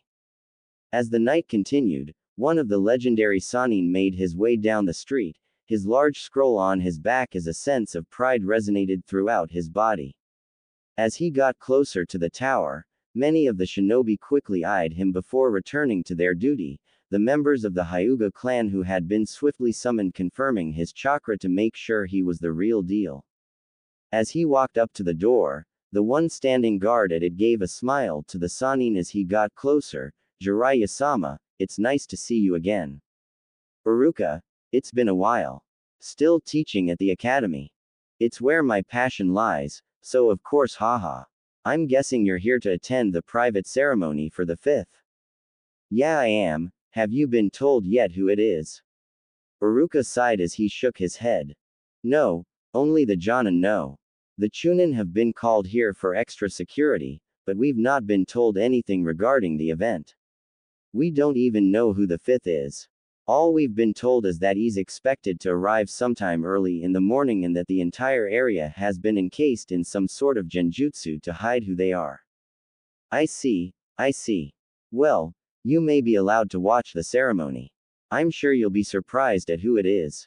Huh, you know who it is, Jiraiya-sama. Yeah, I attended the voting. They requested me there to answer some questions about the Hokage elect since he still doesn't know he's been chosen. I see. While it's true that whoever it is, won't be told until right beforehand, I am curious as to why they asked you to attend. The only person I can think of them needing you to answer questions would be Tsunade-sama, another one of the legendary Sannin, but everyone keeps referring to the Hokage elect as a he, so. Yeah, it's not her. Don't think being Hokage would suit her, to be honest, she's a little too brash if you ask me. I see. They didn't break protocol and had you answer questions about yourself, did they? Jiraiya gave another laugh as he shook his head. No, I don't think I could ever do this job. Not only is there way too much paperwork involved, but I wouldn't have enough time to do my research. Jiraiya got a goofy grin on his face as Iruka raised an eyebrow. What was he talking about? I see. Well, I'm sorry to say that I don't know who you might be close enough to answer questions about them. Hey, it's fine, I've been training him in secret for years now. Somehow the daimyo found out though, and that became one of the reasons he was chosen. Well, if they're your personal apprentice Jiraiya-sama, then I think they're perfect for the job. Jiraiya got a smirk on his face as he nodded as he began to walk past Iruka and into the building. Well, I think I'll go take my seat before the clan's heads arrive. Be sure to congratulate the Hokage elect when you see him. Huh, but I don't know who it is. Hehe, trust me, when you see him, you'll immediately know. Iruka gave another confused look as Jiraiya walked inside of the tower as shinobi continued to go here and fro. The night continued peacefully, and that included one Naruto Uzumaki, who quietly slept on his bed in his apartment, the exhaustion from yesterday entirely taking over his body. Hours went by, and soon the night slowly started turning light as the sun began to creep up in the distance, its rays shining directly into Naruto's face, causing him to scrunch as he tossed and turned until his eyes slowly started to open up. As he awoke from his slumber, he pushed himself up and stretched as he yawned as he looked down at his clothes. Oh yeah, I passed out when I was training with Kakashi-sensei yesterday. Naruto gave another yawn and was about to fall back to sleep when a voice interrupted him. Sleep well. Hearing the voice, Naruto suddenly went wide-eyed as he pushed himself up and looked around until he saw Kakashi leaning against his wall, reading his book that he kept with him at all times. Kakashi-sensei. What are you doing here this early? Well, I brought you home last night, so I decided to stay with you until you woke up. Naruto gave him a confused look as he scratched the back of his head. That's kinda weird, sensei. Why did you? Naruto was cut off as out of the corner of his eye, he saw both Asuma and Kurenai leaning against the wall. Huh? Asuma and Kurenai-sensei, why are you two here as well? Neither of them spoke as they stayed in place, and soon Naruto saw that further down the wall were Choza and several more Jonan. Why are all you guys here? Did something happen? Nobody said anything, though Kakashi did close his book and stuff his hands into his pockets as he turned towards the door, as standing in front of it was Shikaku-sensei. After Naruto noticed him, Shikaku gave a nod as he walked forward, as all of the Jonan did as well as they surrounded Naruto's bed, making him sweat. Naruto Uzumaki. Shikaku spoke as Naruto leaned against the wall, not knowing what was going on. Why yeah. You know who all of us all, of course, but as per tradition, I must introduce ourselves as the Jonan Council. They all did an introductory bow, causing Naruto to raise an eye as he kept looking over all of them, trying to see if this might be a trap or prank by someone. Alright, why are you all here? I didn't do anything, did I? No. Well, you've done nothing to warrant being worried if that's what you're wondering about. Shikaku gave a head nod to Kakashi, who returned it as he stepped up towards Naruto. Naruto, yesterday, did anything feel off to you? Yesterday? Well, now that you mention it, Naruto crossed his arms as he tried to remember, recalling that something did feel off early on. Yeah, it felt like something was heavy on my shoulders, and it also felt like I was being watched. Right, And that was because you were being watched. The Anbu Black Ops were following you all day yesterday and all night, and are still watching over you. The heavy thing you felt was a genjutsu they had deployed to protect you. Protect me. Is someone after my life? Someone sent by Orochimaru perhaps? Kakashi shrugged as he looked outside. It's possible that there is someone out there planning to take your life, but we have nothing that can confirm that. However, we can't deny that either, so you're going to be protected every minute of every day from now on. How come? Kakashi looked over at Shikaku, who nodded as he pulled out a scroll and opened it. Naruto. You remember how the 5th Hokage has yet to be decided on, correct? Yeah. Why? Well, that's the reason you're being guarded the way you are right now. Naruto raised an eyebrow as he gave a questioning look. What do you mean? Do I know who it is, and you need me to answer some questions or whatever? Is that why I'm being protected? Shikaku shook his head as he looked down at the scroll. 4 days ago, the Fire Daimyo appointed the 5th Hokage of Konoha, and yesterday morning, the Jonan Council got together to vote on the nomination. And by a vote of 7-3, Shikaku closed the scroll as he kept his eyes on Naruto, who started to go wide-eyed. The council has approved you, Naruto Uzumaki, as the 5th Hokage of Konoha. As soon as the words left his mouth, Naruto's eyes went wide as his voice caught in his throat. He tried to speak but couldn't. Every word he decided to form wouldn't come out. He just kept staring at Shikaku, who stared right back. Naruto looked over at Kakashi as some words finally started to form. Kakashi-sensei. This is a joke. Alright. Kakashi didn't say anything for a moment as he closed his eye and shook his head. No. He's telling the truth, Naruto. Naruto just stared at Kakashi as a mix of emotions began to swirl inside of his stomach, making him almost sick as he just looked across all the faces of everyone who was present. They were all serious, stone-faced really, showing no emotion as they all stared at Naruto. Naruto kept looking across all of their faces until his gaze met Shikaku's again, who spoke once more. Of course, should you refuse? Then this meeting will never be spoken of again, and a hunt for a new Hokage shall continue. The choice is yours, Naruto Uzumaki.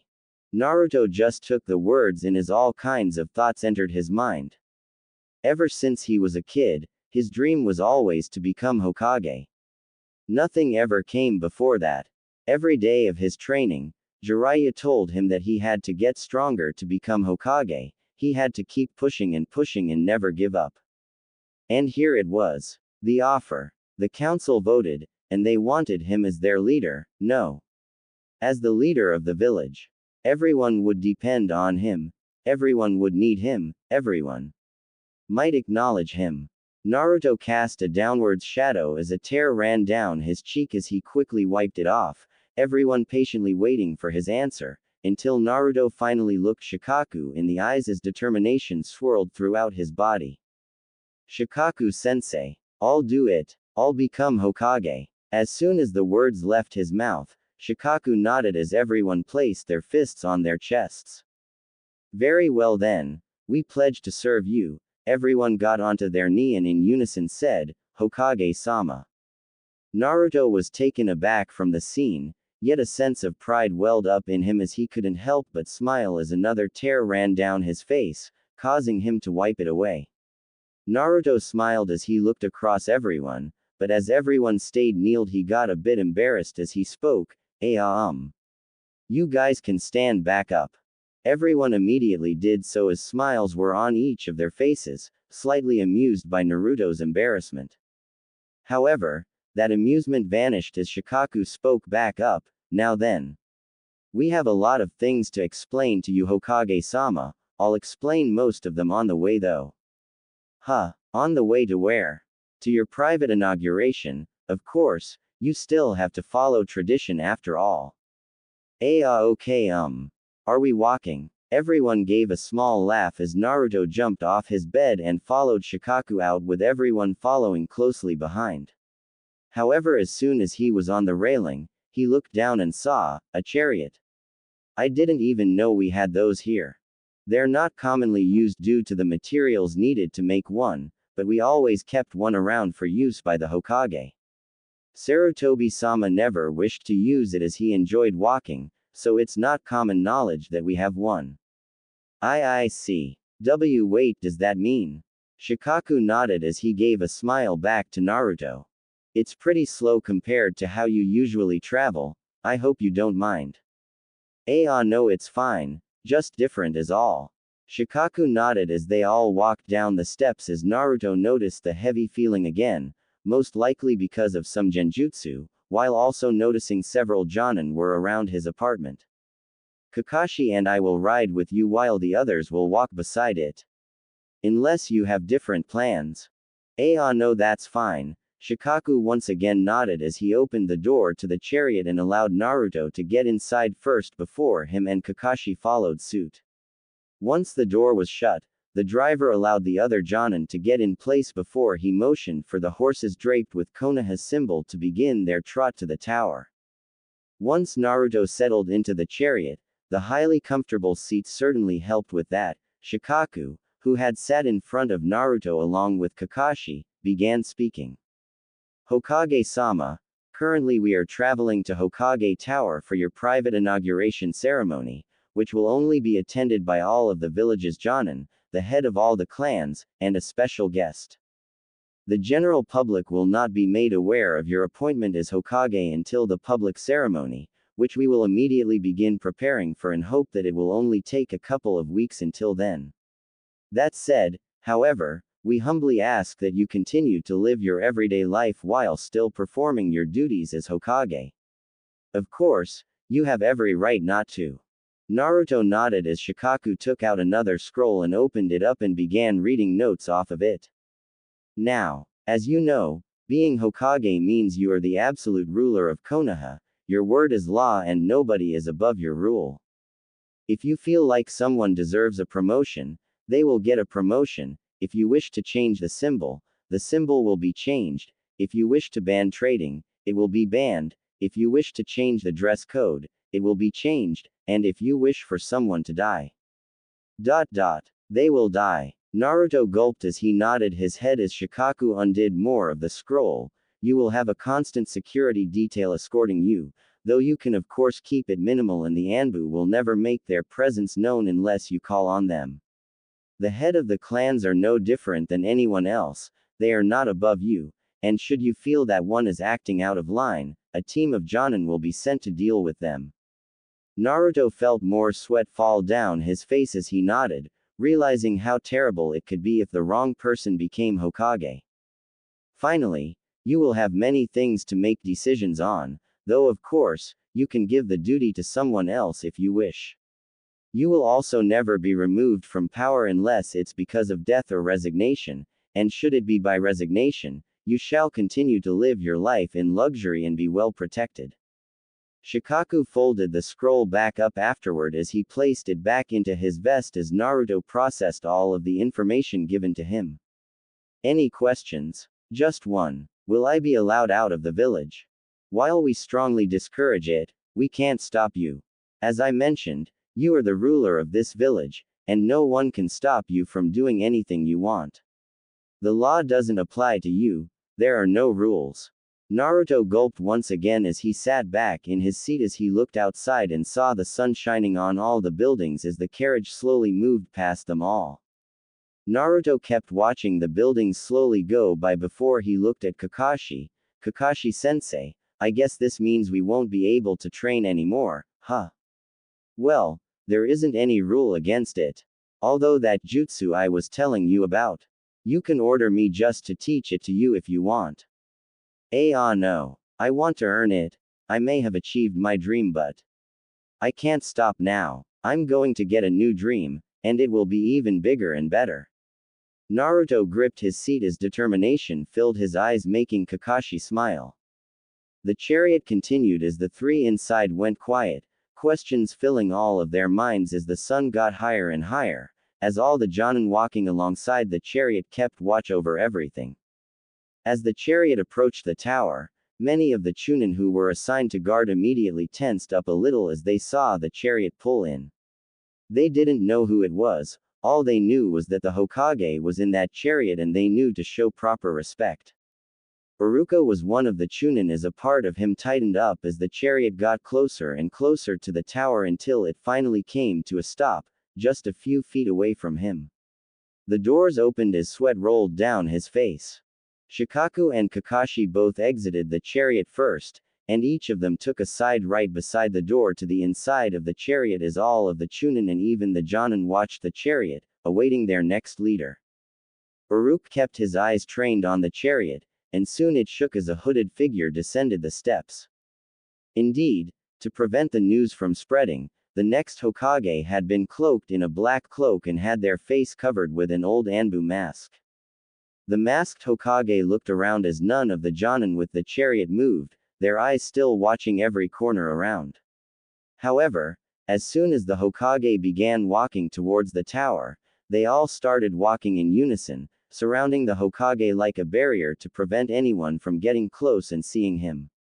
As they got closer to him, Iruka straightened up and placed his fist over his heart to salute the Hokage as the Jonan all lined up beside the door like an alleyway as the masked Hokage walked in between them and entered into the tower, making Iruka sweat drop when they walked by him. Iruka did notice that the new Hokage seemed to be short, but he brushed it aside as being a genjutsu used to fool everyone even more. Once the Hokage was through the door, all of the Jonan with him lined up and entered into the tower, with the door closing right behind them as Iruka heard the door lock, as his heart was practically beating out of his chest from nervousness. After a few moments, he realized that he had kept a breath in, and let it out as soon as he noticed while sweat poured down his face, his heart still beating uncontrollably. The only thoughts entering into his mind were that he had to get serious now, as his new leader was inside of the building he was guarding and he had to give his life to protect him. Once he was inside of the tower, Naruto stopped walking as Shikaku went to the wall and hit a hidden panel as the floor started to move and revealed a staircase heading down.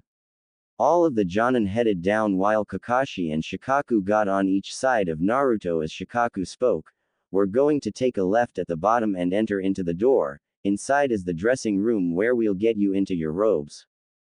Naruto just nodded, having been told not to speak until they were in the hidden passage as they began the walk down the steps, Shikaku and Kakashi staying with him stride for stride until they reached the bottom as the floor closed back up as the trio took a left and finally entered into the dressing room.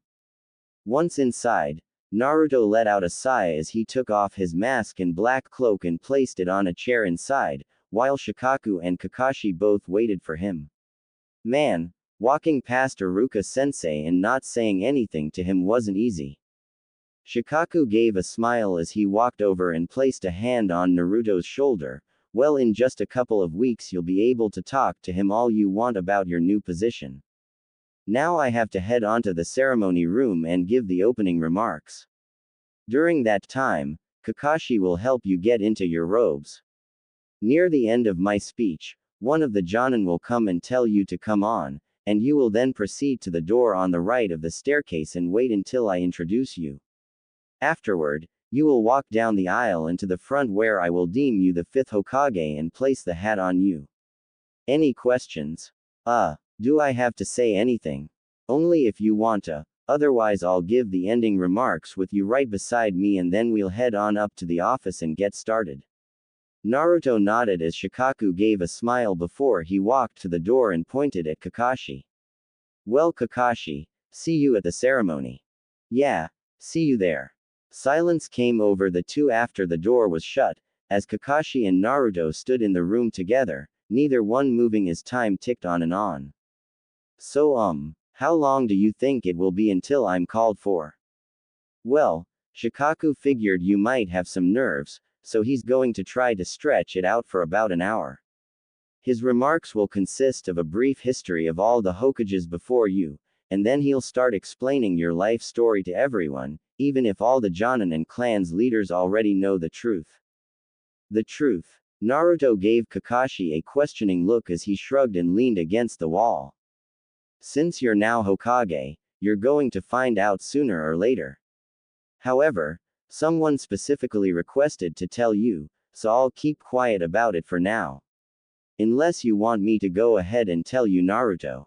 Ah no, if someone wants to tell me, I'm sure it's for a reason that it's them. Naruto went quiet again as he looked around the dressing room. It wasn't grand or anything, consisting of a few chairs, a large mirror, and makeup set on the front table should he choose to wear any. However, what caught Naruto's eye was the robes hanging right beside the mirror. Naruto gulped as he felt his heart trying to beat right out of his chest as he walked towards them. Once he was just a few feet from them, he reached out and touched them, the pure silk easily being felt. They were specifically made for you. Had the best designers in the village work on that for hours to make sure it was perfect. Naruto looked back at Kakashi and nodded as he kept running his hand over the robes. The robes were exquisite, being white that reached down to his feet with a red keffiyeh that covered the chest and back with the symbol of Konoha on both sides and the kanji for Hokage under it. Naruto kept staring at them until he finally spoke after seemingly becoming lost in their sight. This is real. I'm Hokage. Yeah, you finally achieved your dream, Naruto. Naruto kept looking at the robes before his hand dropped to the side as he looked back at Kakashi with a lost look. Am I ready though? I'm sure there were more qualified candidates, right? In terms of pure skill, most certainly. But you weren't chosen just based off of skill. You were chosen for many reasons. One is your personality, always looking on the positive side. Another is your knowledge. Despite your grades, you're smarter than you let on. You still need training, but you have the potential to become one of the strongest in the village. You also fully believe in the people of this village and the village itself, and that in itself is a big reason you were chosen. I see, so in a way, it's because of what I can become, not because of who I am right now. I didn't say. No, it's fine, I know that was also one of the reasons. Which is fine, because that shows how much they believe in me. Naruto gripped his hand as he looked at Kakashi with another look of determination. I swear, Kakashi-sensei, I'll be the best Hokage you've ever met, believe it. Hey, I hope so. My life is yours to command, after all, Hokage-sama. Naruto went red from embarrassment as he quickly swung his hands. Can you just call me Naruto, Kakashi-sensei? It feels weird if you call me Hokage. Kakashi let out a small laugh as he walked over to Naruto and nodded. Sure. Though some of the others might find it weird if they hear the Hokage calling me sensei. Then I'll only do it when we're alone or with Sakura and Sasuke. Kakashi nodded as he looked over at the robes and motioned at them. Ready to put them on? Oh yeah, I guess I am. Kakashi walked over towards them as he instructed Naruto to undress down to his shirt and briefs. After taking off his orange sweatshirt, Naruto threw it onto one of the chairs as he undid the shorts he had on and also threw them to the chair, leaving him in just his white shirt and underwear. Alright, first, the robe. Naruto nodded as he closed his eyes with anticipation as Kakashi took the outfit off of the wall and placed the keffiyeh on the front table. He raised the robes as he draped it over Naruto, who stood perfectly still until it was on and his head came out the top. Go ahead and put your arms through. Naruto nodded as he moved his arms around until he found the sleeves and placed them through until both were out. Once that was settled, Kakashi straightened out the robes some before picking the keffiyeh off of the table and putting it over Naruto's head, as he proceeded to straighten it out and make sure it was even. After making sure the robe was perfectly on, Kakashi patted Naruto on the shoulder as he opened his eyes. Take a look in the mirror. Naruto turned towards the mirror and was amazed to see himself in the actual Hokage robes, something he had dreamed about since he was a kid. He then finally looked down at the robes as he moved around in them. Wow, they do fit perfectly. Told you they would. Now, go ahead and take off your headband. Whenever you're wearing your robes, it's best to either hide it or not wear it at all. Since we have nothing to hide it with right now, go ahead and give it to me. Naruto nodded as he looked in the mirror and undid his headband before he gave it to Kakashi, who folded it up and placed it on the table. Now, the final piece. Naruto gave him a questioning look as Kakashi walked forward and stuck his hand into Naruto's robe pocket as he pulled out 2 white gloves. He motioned for Naruto's hands, which Naruto complied as Kakashi placed the gloves onto his hands, making sure they were firmly on each side, as now his entire body but his face was covered in his new outfit. Comfortable. Ah yeah, very. This is really comfortable actually. Glad to hear. Never been good at dressing people, so I'm glad I did a decent job here. Naruto gave a small laugh as he kept looking at the robes until he looked at Kakashi. Hey I was wondering something. What is it? Would it be alright if Iruka-sensei came in here? I know Shikaku-sensei said to wait until the public ceremony, but Naruto sighed as Kakashi just smirked as he nodded. Considering he was one of the few people to look out for you as you grew up, I don't see any problem with it.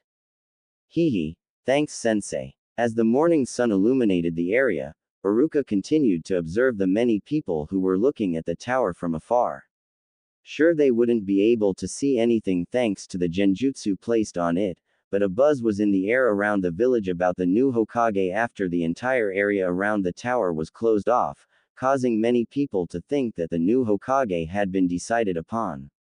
Of course, not only had he been decided on, but he was about to be introduced to the village leaders, making Iruka highly vigilant as he watched every inch and corner, making sure nobody had somehow got around all the security. However, as he continued to watch, he jumped a little when he heard the door unlock as he immediately saluted, thinking the new Hokage was already done. However, when the door opened, Kakashi walked outside and closed the door behind him, making Iruka drop his salute. Kakashi. Iruka, I see everything is going well. Ah yeah, no problems that I can see so far. However, the fact you're out here means something's wrong, doesn't it? Actually no, everything is going according to plan so far, just have a request by the Hokage. Iruka tilted his head in confusion as Kakashi spoke. The Hokage wishes to meet with you, Iruka. What? Iruka was taken aback as Kakashi showed no signs of joking. Why? Well, you two know each other, and I'm guessing he wants to talk to you before his life is forever changed. We know each other. Kakashi nodded as he opened the door and stepped back. Well, since he called for you, you're technically his guest, so I'll lead you to where he is. But what about my post? No worries, someone will cover it for you. After all, the Hokage overrides all previous orders you were given. Why yeah, I know. Iruka gulped as he walked inside of the tower as Kakashi followed before closing the door and locking it back. Iruka felt his heart about to beat out of his chest as Kakashi lowered the stairs and led Iruka to the dressing room on the left, each step making him more and more nervous about who possibly was chosen as the fifth. Once the two of them reached the room, Kakashi made sure no one was following them as he opened it and allowed Iruka to head inside. Once inside, Iruka noticed how nice and well kept the room was, not the most impressive but a nice dressing room. As Iruka scanned the room over, his eyes stopped when he locked eyes with the person standing in the middle of the room, Naruto. Hey, Iruka-sensei. Iruka raised an eyebrow as he took a step forward. What are you doing here? Isn't this where the Iruka's words caught in his mouth as he noticed what Naruto was wearing with the white robes. But he also noticed the symbol of the village and the Hokage kanji on his keffiyeh as he stopped in his tracks as his eyes moved back up to Naruto's face. Hokage. Naruto. You. Naruto gave an embarrassed smile as he scratched the back of his head. Why yeah. I'm the fifth Hokage, Iruka-sensei.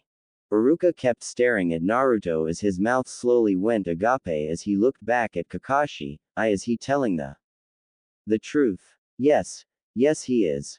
Naruto. Or rather the Hokage-sama is telling the truth.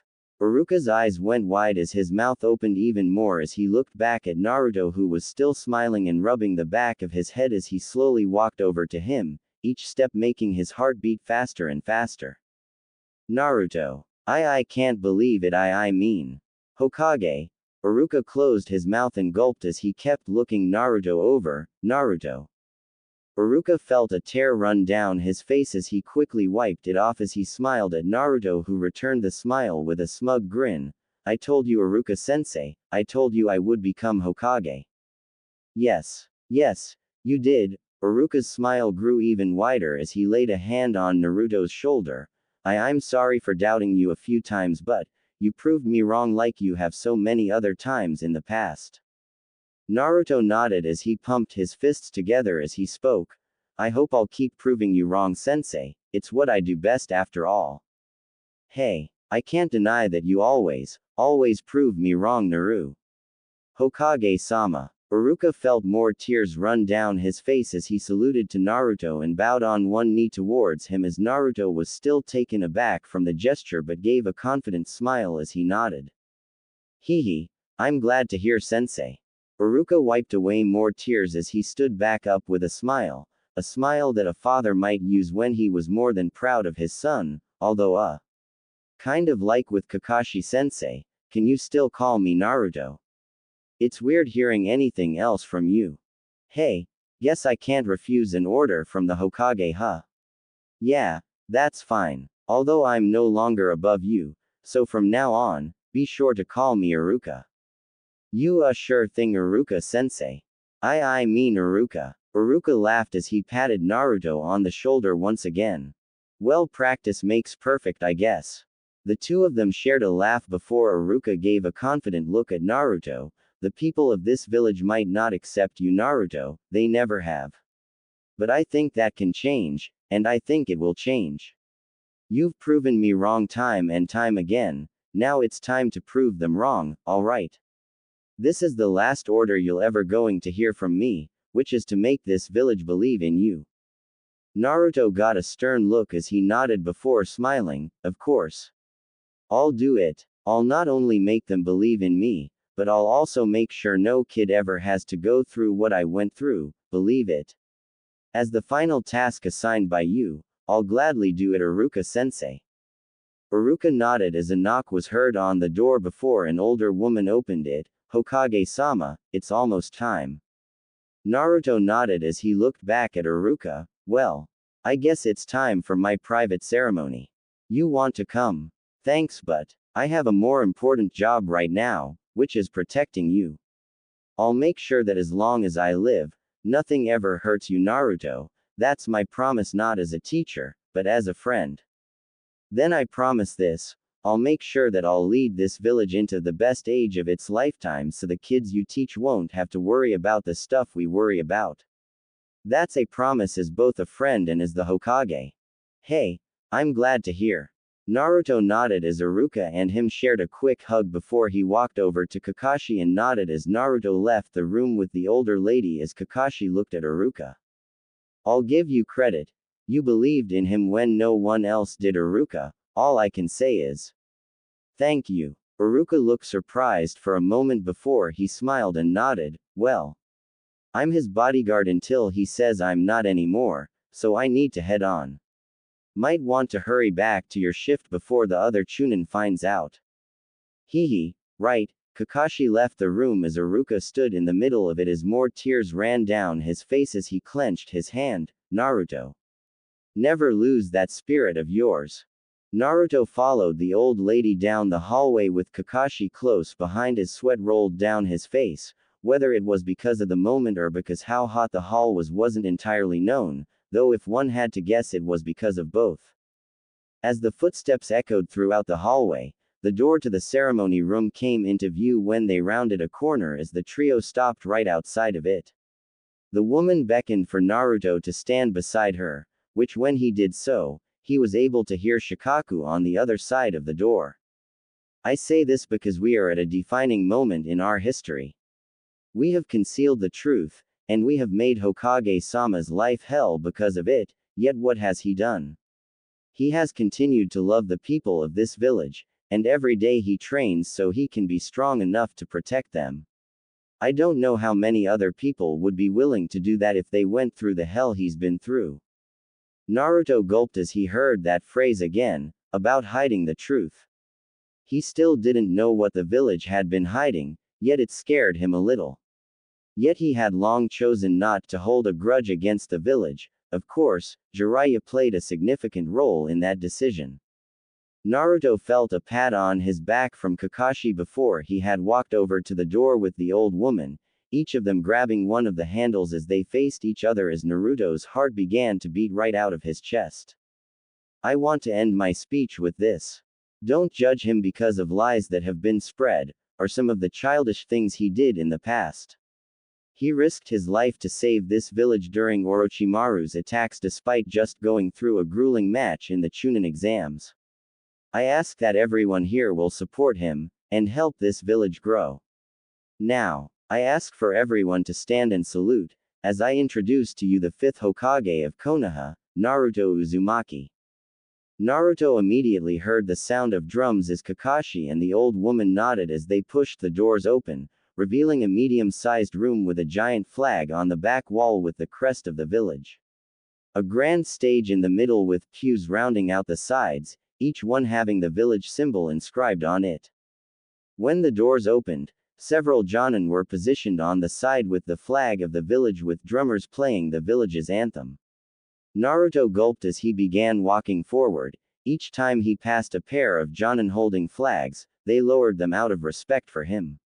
As Naruto walked, he looked around, saw all the dominant clan's heads facing him with their fists over their chest, none of them showing any emotion but respect towards him. As Naruto walked, he saw that the very front pew only had one person sitting on it, and was shocked to see Jiraiya, who was saluting like the rest, yet he had a smile on his face, and when Naruto's eyes met his, Naruto swore he saw a tear on Jiraiya's face, though after one of the flags was lowered obstructing it for just a moment, it was gone when he passed by the flag. The two looked at each other for just a moment before Naruto gave a smile and nod to him before he looked back towards the front where Shikaku and the other members of the Jonan Council were standing as they saluted him.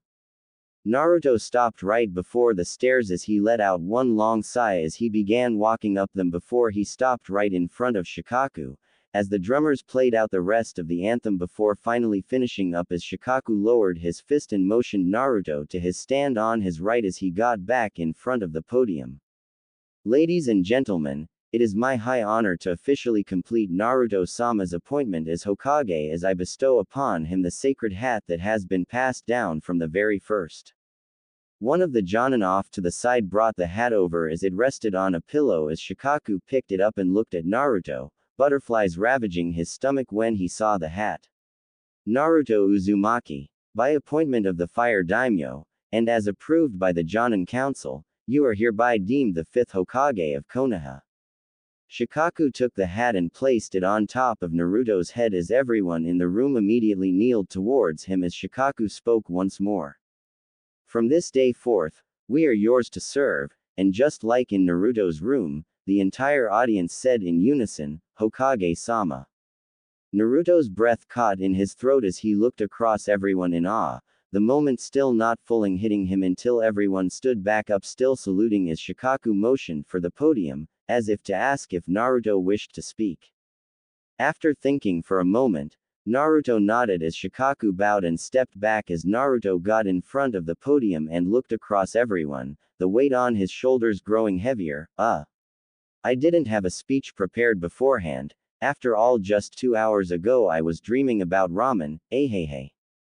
Naruto gave a small laugh. Some of the clansmen shared the laugh though most just smiled at him as he continued.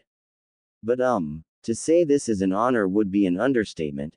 Ever since I was a child, I have dreamt of becoming Hokage, and I always used that as motivation to keep moving forward. Of course, that wasn't the only reason I was able to move forward. People like Iruka, Kakashi and Jiraiya was also a big reason. Naruto looked over at Jiraiya as the two of them shared a smile, but I know that the real fight starts here. This village was just involved in one of the worst attacks we have ever seen, and many people lost their lives or at the very least lost loved ones. One of my teammates and friends, you all know him as Sasuke Uchiha, is currently still in a coma because of that attack. One of my first duties as Hokage is not only to help this village rebuild, but also to hunt down and kill Orochimaru, for not only that vile attack but also because he killed a great man in the third Hokage. Everyone in the room lost their smile as they nodded and had severe and attentive looks plastered onto their face, the hate for Orochimaru surfacing. Speaking of the third. I'm not him, I understand that. I'll never be as great of a leader as he was, nor will I ever be as strong as he was. Yet I'll do my best to fill his shoes as I promise his memory will never be forgotten. Everyone nodded as some of the third's family such as Asuma cast a downwards look as Naruto went to finish up. I ask that everyone here guides me, because if I try to do everything by myself, then it won't end well. This village is as powerful as it is, because we all work together, not because one man asserts his will. I'll be coming to everyone here for advice often, and I hope that you all are willing to give it to me.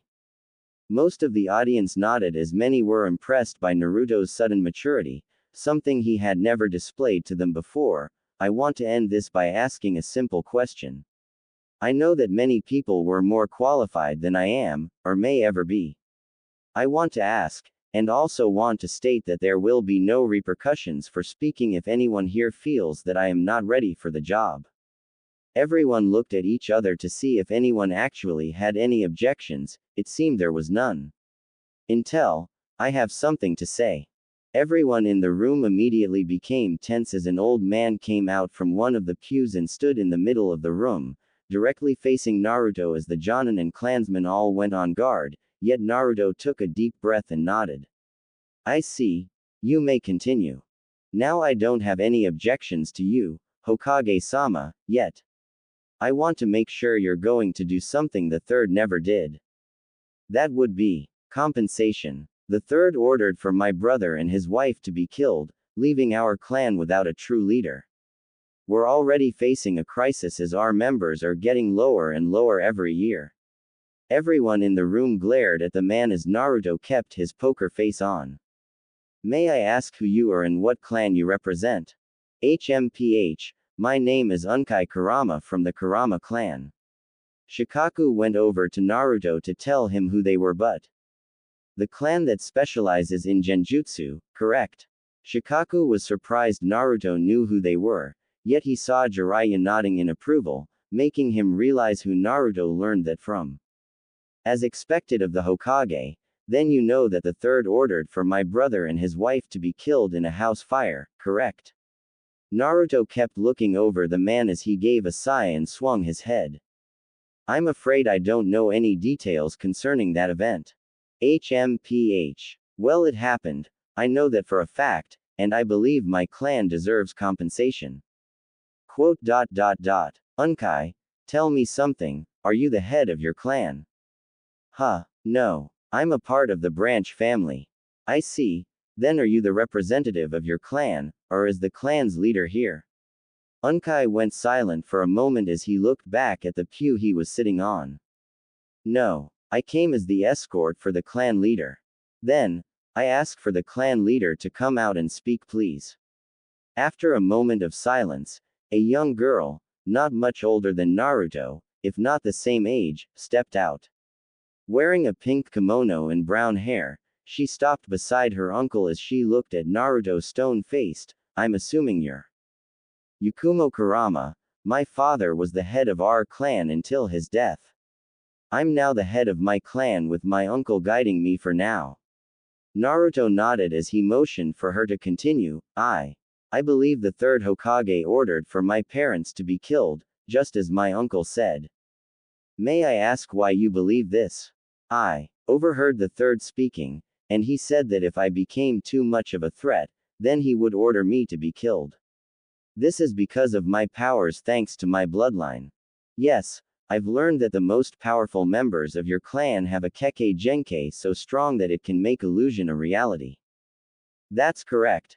Naruto nodded as he noticed Kurenai with a semi-guilty look on her face, making him interested in the story behind it. Well, as I have told your uncle, I don't know the full events of what happened with your parents. But I want to state that I knew the third very well. He was one of my mentors growing up, and because of that I can't see him doing something as heinous as that. But, however, Naruto spoke on top of her as he gave a stern look, I also understand that tough decisions have to be made sometimes and that nobody is perfect. We sometimes do things for the greater good, even if it means making sacrifices, so I can't say it didn't happen. So because of that, I want to apologize on behalf of the third and myself formally. Naruto did a small bow towards the two of them, as everyone was taken aback by the action, especially Yakumo. I will review what happened that night, and then I'll talk to you about any compensation that I believe is worthy. I know that nothing will ever bring your parents back, but I hope I can help ease the pain some. Yakumo was quiet for a minute before she wiped her face off as she did about Naruto. Thank you, Hokage-sama. Naruto gave a smile and nodded as she straightened herself and went back to her pew to sit down. I hope this is satisfactory for now, Unkai. Unkai didn't say anything as he just turned and went back his seat as everyone kept their glares on him. Now, does anyone else have anything to say? Everyone looked around, and this time, they were even more sure they had no objections as Naruto let out a laugh. Then, I want to thank everyone here, and I officially turn it back over to Shikaku for the closing remarks. Everyone saluted when Naruto walked to the side as Shikaku took back over as he looked across everyone. I believe any fears we had about his maturity has been answered. I also don't believe any more has to be said. Hokage-sama, every one of us here pledged to serve you. Everyone in the room saluted as Shikaku said one last thing. This concludes the ceremony for Naruto Uzumaki as the 5th Hokage of Konoha. Everyone let out a cheer as the drums began playing again as Shikaku led Naruto down the aisle as the flags were lowered once again when he walked by, as some of the clansmen either bowed towards him or reached their hands out as Naruto shook them, a bit overwhelmed by the moment as a goofy grin was plastered on his face. From the door though, Kakashi just watched, a smile present under his mask. Quote,